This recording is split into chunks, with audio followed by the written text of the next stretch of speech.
Dipen Singh Hooda's strong speech in Rajya Sabha. Dipen Singh Hooda raised the issue of farmers, said raises serious questions on three agriculture laws and government's intention. Said government should not raise the finger on the patriotism of the farmer. The sons of the farmers are protecting the borders of the country.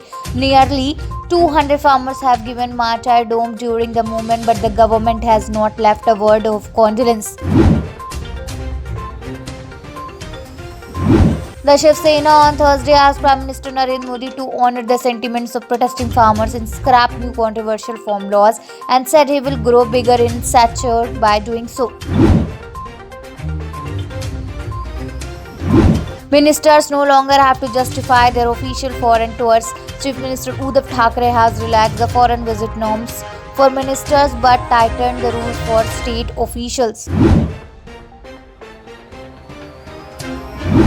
Senior Congress leader P. Chidambaram on Thursday consented the assertion in a Ministry of External Affairs statement that the new farm laws were passed in Parliament after a full debate and discussion, terming it as a travesty of the truth.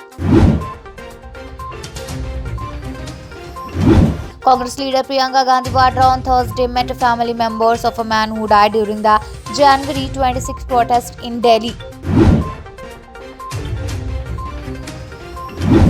American Football League NFL star Juju Smith-Schuster has donated $10 million towards medical assistance for the farmers protesting in India against new agriculture law, while NBA forward Kyle Kuzma has also extended his support to their cause.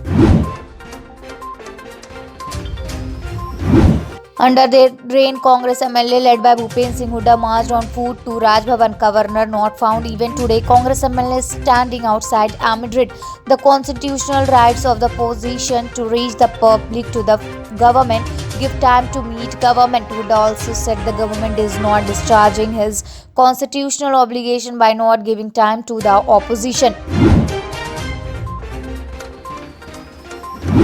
Prime Minister Narendra Modi on Thursday said the previous government drafted the union budget with an eye on their vote banks and made them just a medium of announcement they could not fulfill.